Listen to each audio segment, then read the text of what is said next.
हस्तिनापुर में श्री आदिवीर विद्याश्री अंतर्राष्ट्रीय charitable trust आश्रम में स्थापित विश्व की अनुपम कृति त्रिनेत्रधारी 1008 भगवान श्री आदिनाथ प्रभु के श्री चरणों को समर्पित परम पूज्य श्वेत पिच्छाचार्य समाधिस्थ आचार्य श्री विद्यानंद जी मुनिराज की सुयोग्य शिष्या पूज्य समाधि साधिका नमोकार ध्यानी गणिनी आरिका श्री विद्याश्री माताजी का जन्म सन 1963 में मध्य प्रदेश स्थित विद्वानों की नगरी टीकमगढ़ में हुआ था।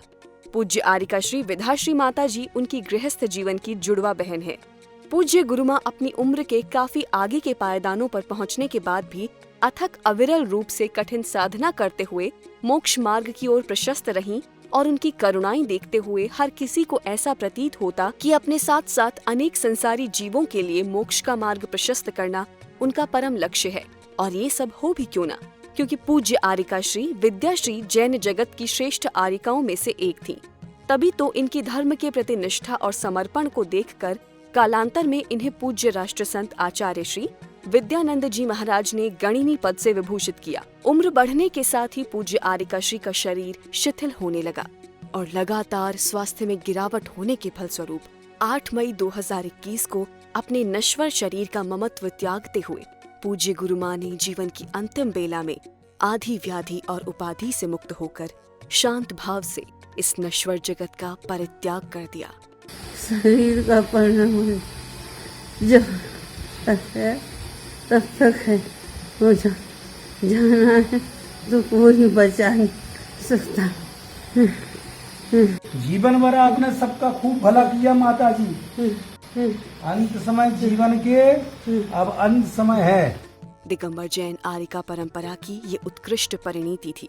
आपका पार्थिव शरीर भले ही विसर्जित हो गया हो, परंतु आपके ज्ञान और वैराग्य की ज्योति निरंतर प्रकाशित होती रहेगी और आने वाले हर साधक का मार्ग आलोकित करती रहेगी।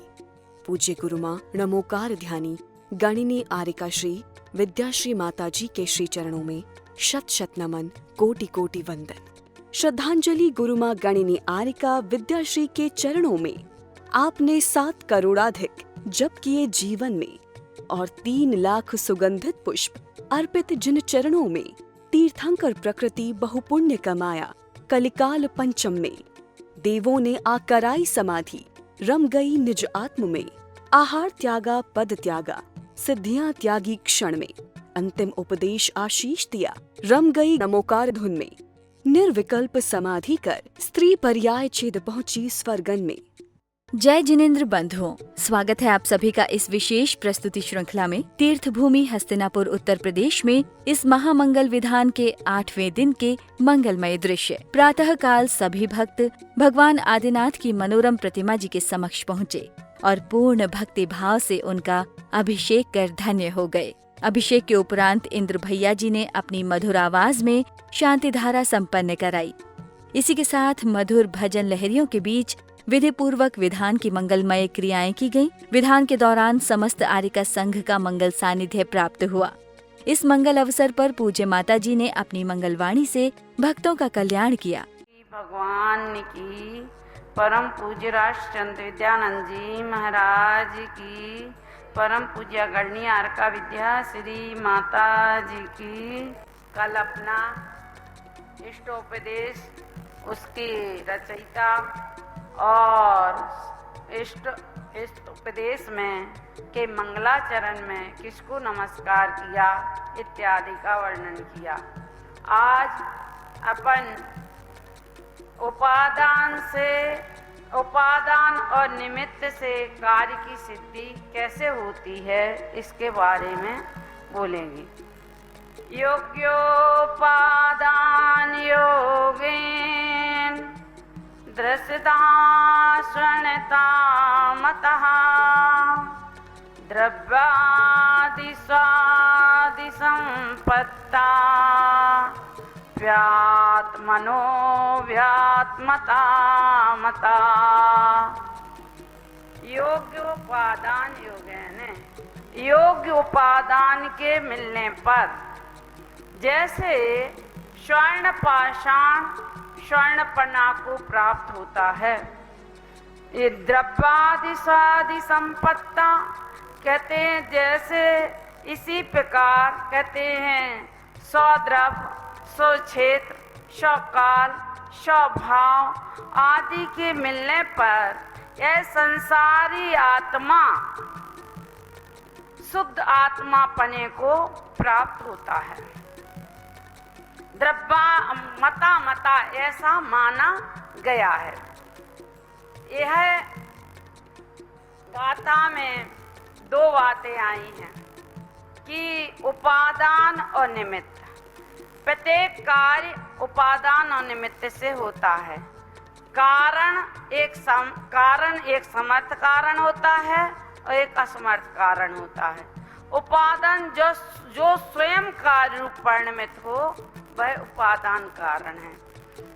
जैसे स्वर्ण पाषाण में स्वयं शुद्ध सोने रूप परिणमित करने की शक्ति है, ऐसे ही कहते हैं शुद्ध आत्मा में, संसारी शुद्ध आत्मा में स्वयं ही शुद्ध परिणमन करने की शक्ति होती है। वह स्वशक्ति ही उपादान कारण है।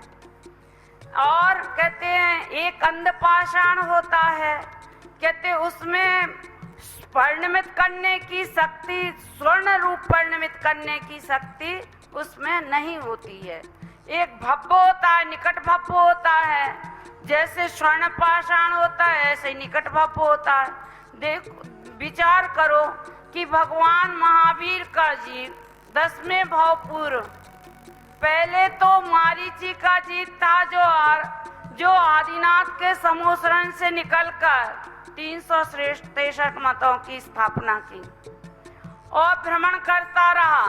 फिर 10वें भाव में जब सिंह की पर्याय में था, अमित तेज नाम के जो मुनिराज आकाश मार्ग से जा रहे थे, उनने देखा नीचे, अरे ये तो तीर्थंकर बनने वाला है।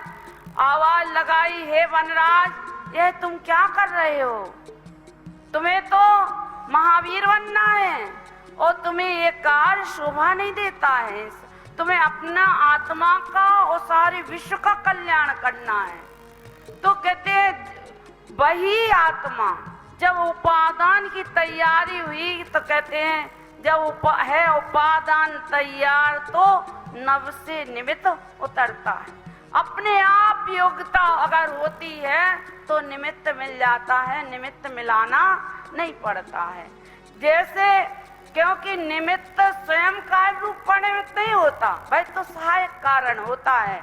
जैसे मिट्टी होती है तो मिट्टी वह उपादान कारण है और उसमें कुमार है, चकला जो उसका चाक है, डंडा है, ये सब निमित्त कारण है।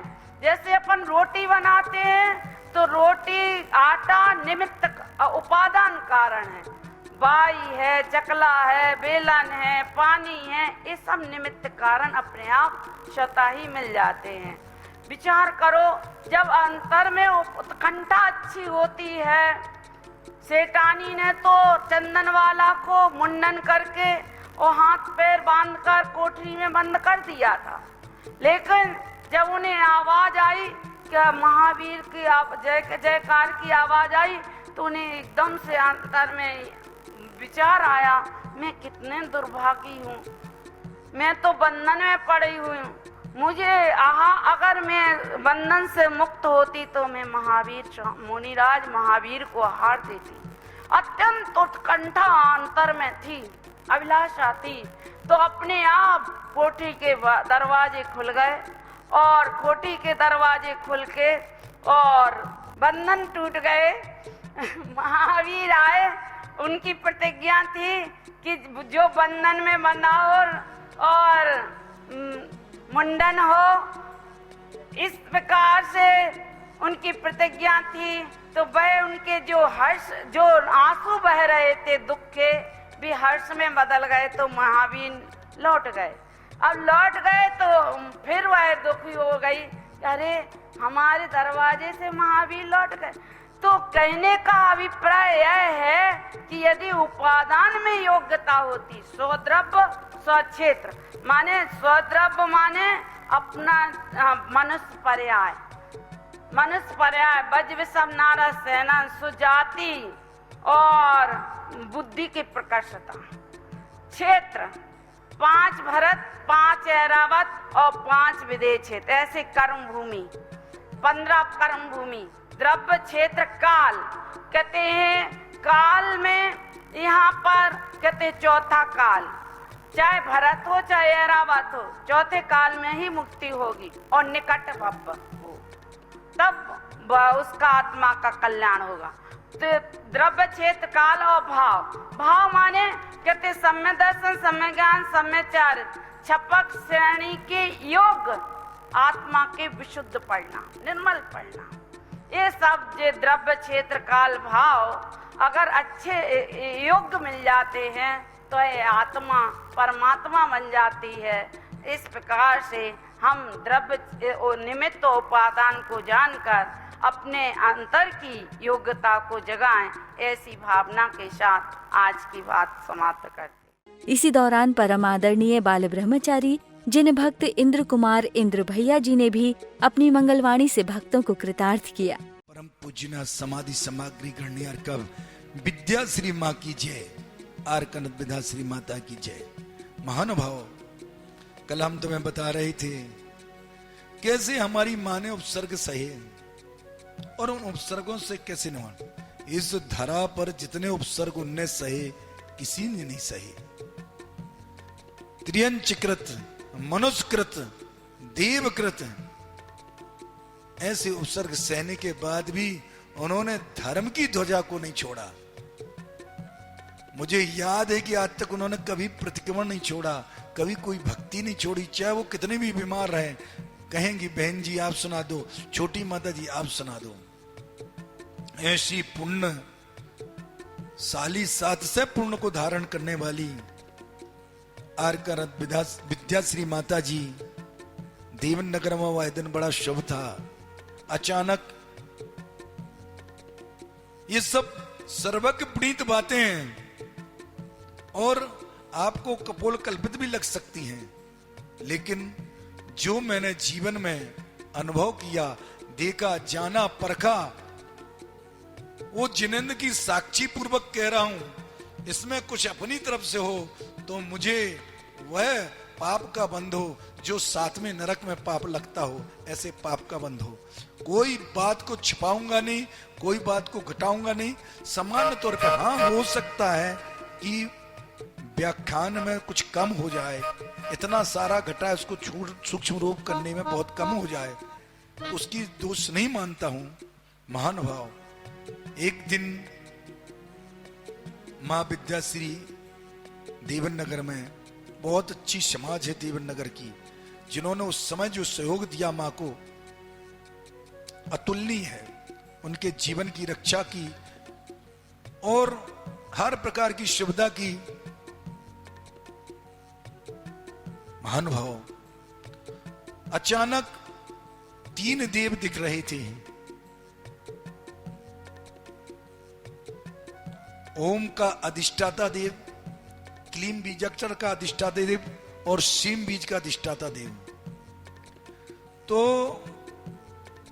माता जी कह रही हैं कि भैया आज किसी ने बहुत बड़ा प्रयोग किया है और कैसे इसको अपन निकालेंगे, ठीक करेंगे। लेकिन अचानक ओम का अधिष्ठाता देव आता है, मां के ब्रह्म से प्रवेश करके पीठ पे बैठ जाता है। ऐसे ही क्लीम, ऐसे ही श्रीम। हमने बहुत कोशिश की लेकिन वो हिलने को तैयार नहीं। फिर मां ने कहा इनको मुख में बुला के पूछते हैं। हमने भक्ति स्तुति की और उस समय ओम के अधिष्ठाता देव ईशान दिशा के ईश प्रकट हुए और उन्होंने जैसे ही बोलना शुरू किया कि बोले हमें किसी ने भेजा नहीं, अपने मन से आए हैं। बड़ी रोचक कथानक था। वो कह रहे थे पूर्व में ये सोमा और चंद्र नाम की 2 हमारी इंद्राणियां थीं और इनकी आयु पूरी होने के बाद इनने अपने ज्ञान से लगाया था कि हम ऐसा ऐसा उपसर्ग होने वाला है, तो उन्होंने कहा था जब भी उपसर्ग होगा ऐसा तो आप लोग हमारी रक्षा के लिए आओगे और हम उसी उपसर्ग को दूर करने के लिए यहां रक्षा के लिए आए हैं। महान भाव, उस दिन के बाद माता की पीड़ा खत्म हुई, कम हुई। जो पहले परेशानी होती थी वो कम हो गई। घंटाकर्ण जी का माता ने जाप किया और धीरे धीरे स्थिति सुधर गई। और ऐसी मां जिन्होंने बहुत साधना की, जो 2-2 घंटे मछली की तरह तड़पती थी, आज उनके पास जो तड़पते लोग आते हैं उनको वो सुखी कर देती है, ठीक कर देती थी। ऐसी विद्याश्री मां के चरणों में हम बार बार सत नमन करते हैं। उनके चरणों की जो गाथाएं हैं वो बृहस्पति भी नहीं गा सकता है। हमारी क्या औकात है। उन्होंने जो उनके अंदर भाव थे, जो आत्म कल्याण की ललक थी, जो धर्म प्रति जागृतता थी, ऐसी जागृतता इस धरा पर किसी के भूतो ना भविष्यति इस कली काल में। महान भाव, हमारी मां ने कांटों पे चल चल करके खुशबू खेरी है। ऐसी विद्याश्री माता जी के चरणों में हम नमन करते हैं, वंदन करते हैं। और यह बात आप तक पहुंचे, चिंतन करो, मनन करो। बोलो गणियार का विद्याश्री माता जी की जय। दिन में आयोजित हुए इन कार्यक्रमों के बाद सायंकाल की मंगल बेला में मंगलमय महाआरती की गई। दर्शकों, आज के लिए बस इतना ही। कल इसी समय हम फिर हाजिर होंगे इस श्रृंखला की 9वीं कड़ी के साथ। अभी समय हो रहा है आपसे विदा लेने का। आज्ञा दीजिए। जय जिनेंद्र।